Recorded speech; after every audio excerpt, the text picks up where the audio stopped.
Vážení přátelé, teď si poslechněte trošku češtiny. Maďarštinu jste slyšeli teď, já vám to nebudu překládat do angličtiny a vezmu to opravdu rychle. Bocsánat egy pillanatra, ő csehül fog beszélni, azt értik a csehek, a szlovákok és a szlovákiai magyarok, és majd én mondok utána két szót magyarul. Jó, tehát ez így fog történni. Když řeknu něco důležitého, if I say something very important, you can translate it to Hungarian. Which I do. Takže moje téma, nebo téma, které bych vám měla vysvětlit, je ekologická stopa.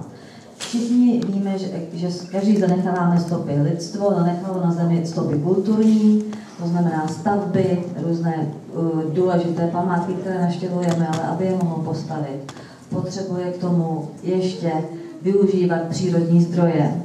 A kromě přírodních zdrojů ještě energie a všechno to, co nám příroda dává. Ekologická stopa you can continue, the house, yeah. Je to, co víme, tam, kde bydlíme, jakým způsobem cestujeme a co všechno potřebujeme k tomu, aby jsme žili udržitelný život. A podle toho, kolik toho spotřebováváme, tím hlubší ta stopa na zemi vlastně zůstává. To znamená, my bydlíme v pohodlných domech, spotřebováváme spoustu potravin, které většinou dovážíme i z ciziny. Dnes jsme vařili meruňkové knedlíky a Slováci se mě ptali, a kde jste vzali ty meruňky? A já jsem řekla, ze Španělska. Takže ty meruňky, které jsme dneska snědli, také cestovaly mnoho kilometrů a spotřebovaly mnoho energie, která byla zbytečná, mohli jsme použít jahodové. Potom cestujeme více auty, nepoužíváme veřejnou dopravu, s čím se produkuje větší množství oxidu uhelnatého, který způsobuje, že se země otepluje více, než to bylo dříve. Tady máte z přírodopisu obrázek fotosyntézy, to znamená, příroda byla nastavena na to, že oxid uhličitý, který je vyprodukován, rostliny jsou schopné absorbovat a přeměnit ho na kyslík a bylo všechno v rovnováze, než se do toho začal člověk míchat. Velké množství oxidu uhličitého, jak řekl Béla, je způsobeno s tím, že topíme fosilními palivy, že ničíme zelené plochy, že se ničí lesy a oxid uhelnatý hlavně je produkován spalováním fosilních paliv a dalších, čím se stává, že na této ploše je ukázáno, jaká je biokapacita země, to znamená to, co země je schopná po našem řádění nebo po našem těžení a jejím využívání až zneužívání regenerovat a od kdy byl tam rok 1977, kdy byl ten bod zlomu. Tady je napsáno, že pro způsob života, jakým žijeme teď, bychom potřebovali ne jednu zemi, kterou máme k dispozici, ale už 1,5 země. To znamená, žijeme na dluh a vlastně to, co spotřebováváme, bereme už našim generacím. Tady na tom obrázku je graf, který vytvořil Béla a je to ekologická stopa České republiky. Takže Česká republika zatím žije tak, že potřebuje 2 země, ale my máme k dispozici jenom jednu. Itálie je na tom ještě hůř, že potřebují ty země dokonce 4. Naštěstí to Italové neslyší, když tady dneska nejsou. O Slovensku prý nejsou žádné, nebyly k dispozici data, tak proto ten graf není vyrovnán, ale předpokládáme, že mají stejnou ekologickou stopu jako Česká republika. A Maďarsko, protože více zemědělské nemá tolik energie, nemá tolik průmyslu jako my, tak má zatím ekologickou stopu trošku mělčí než my a je to 1/4 země. Proč je tady ten smajlík? Máme redukovat nebo změlčit svou tu ekologickou stopu a jenom tím, že budeme šetřit energie, budeme používat méně fosilních paliv, ale zase z pohledu malých vesnic je to problém, protože žít ekologicky zpravidla znamená i pro nás žít dráž, než když používáme ty negativní věci. A nebo zase paní starostka říkala, že bychom rádi cestovali jenom každý jedním nebo hromadnými dopravní prostředky, ale muselo by to být dostupné. Museli by těch autobusů být dost a museli být třeba i zadarmo pro lidi, aby potom nechali to auto doma, pokud je to možné. Tak, tohle je světová křivka, která je potom změněna na všechny. Tady vidíte, že tady právě ten zlom byl v roce 1977 a od té doby jenom zemi zneužíváme. Takže abychom se zamysleli, abychom žili jinak, musíme k tomu mít trošku přístup jiný, musíme méně spotřebovávat, měli bychom více používat produkty, které jsou z našeho regionu, které se odnikud nedováží a měli bychom být soběstačnější, ale je to všechno podmiňovacím způsobem. Köszönjük szépen! Sokan értették, mert ugye a vendégeink közül értik, én pedig csak azt a részt fogom. A feliratok angolok, tehát angolul nem fogom elmondani. Miről van szó? Attól függően tehát, hogy mi mennyire terheljük meg a Földet, meg a Föld mit bír. Ha a kettőt összehasonlítjuk, akkor kiderül, hogy sokat vagy keveset bír. A 70-es évek környékétől kezdve használunk többet, mint amit a Föld elbír. A 70-es évektől. Ahhoz, hogy úgy éljünk, ahogy élünk, nem egy földre lenne szükségünk, nem egy földre, hanem többre. Méghozzá 1,6 földre.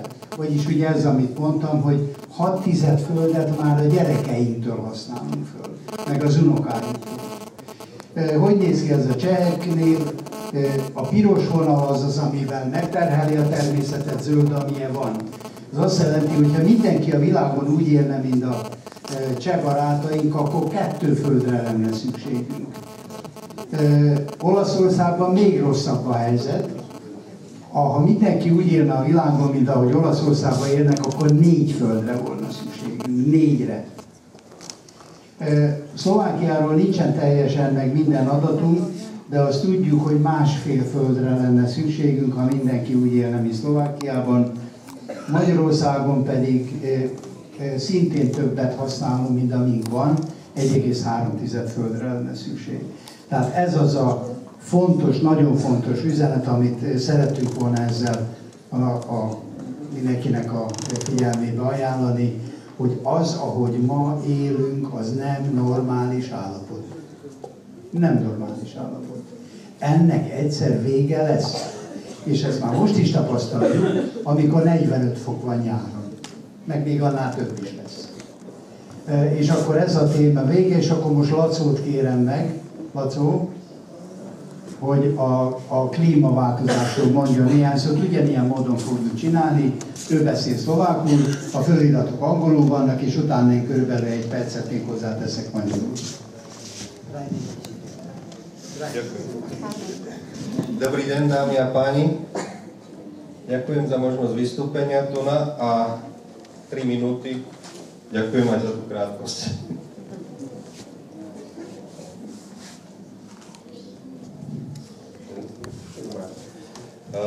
Žijeme v prostredí, ktorému si hrdo hovoríme naše životné prostredie.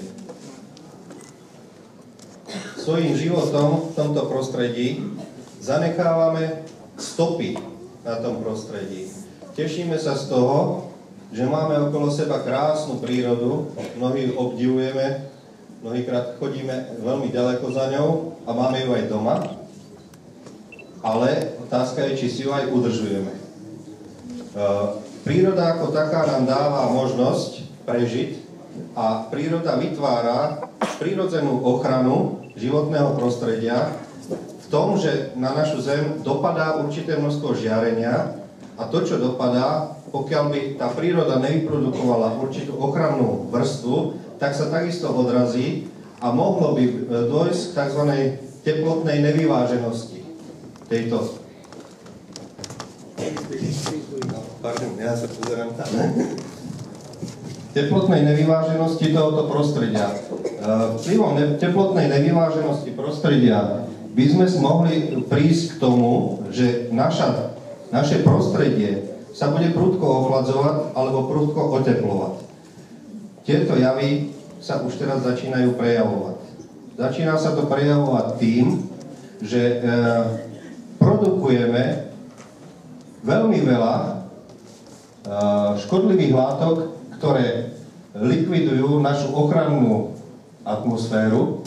Teplota sa zvyšuje a tým pádom tá nevyváženosť sa prejavuje zvyšovaním, pôsobením pôsobením na to, že strácame veľa ľadu a snehu na severnom póle, čo v celkovom ponímaní ovplyvňuje celkové klíma na celej zemeguli. Býva to tak, že ľad a sneh na severnom póli sa znižuje, zvyšuje sa ale počet alebo množstvo a rozloha púštnych plôch. Pokiaľ budeme takýmto spôsobom pokračovať ďalej, tak sa nám môže stať, že budeme žiť v takomto prostredí, ako je to tu vyznačené, a môžeme zabudnúť na tie produkty, ktoré tam boli ukázané. A žiť v tomto prostredí, myslím si, že pre nás nie je moc vhodné. Toto je výsledok našej činnosti, týmto začína a týmto to pokračuje ďalej.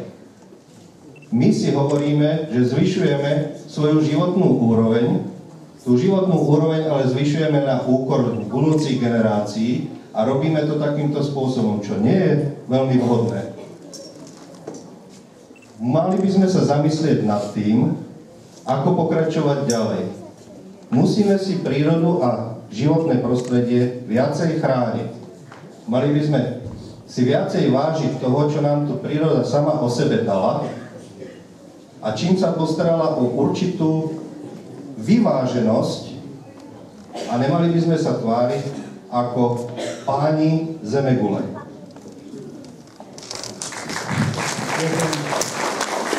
Ďakujem pekne.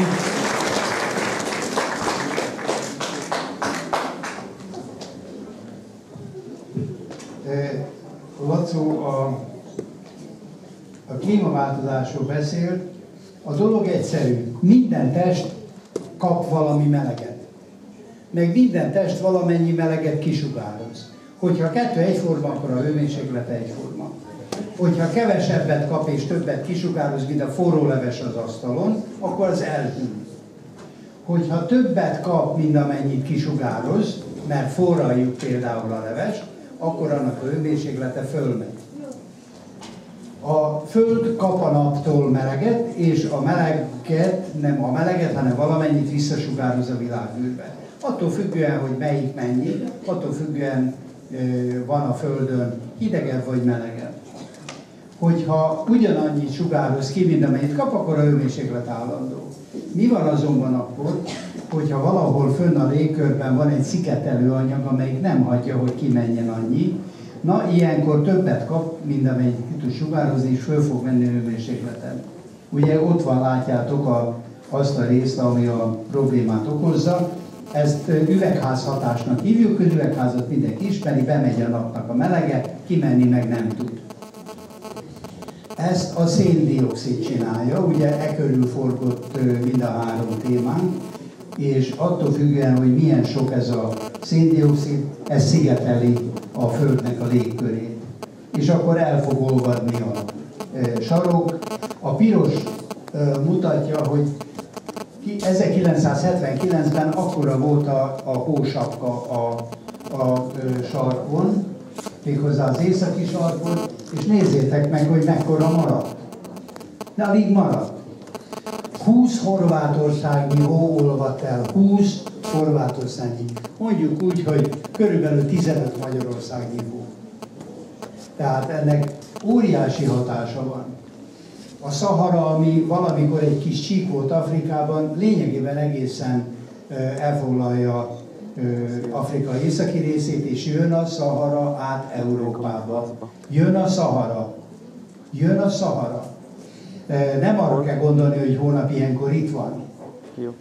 De itt lesz 20 év múlva, 50 év múlva, 50 év múlva az unokám még nagyon-nagyon abban a korban van. Tehát itt nem, hogy kérem szépen 5000 év múlva mi lesz, kit érdekel.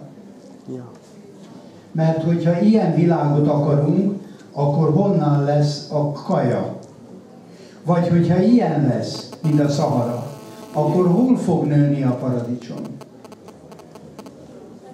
És így írtjuk az erdőt, és füstöljük tele a légkört, óriási mennyiségű füstet, tehát a föld beteg, ugyanez a mondandómnak a vége, mint a másik két témánál.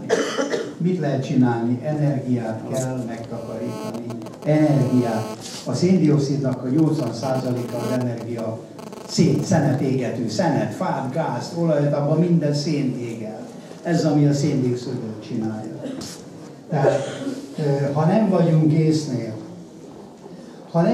észnél, akkor itt nagyon hamar a gyerekeink életében bizonyosan óriási bajok lesznek.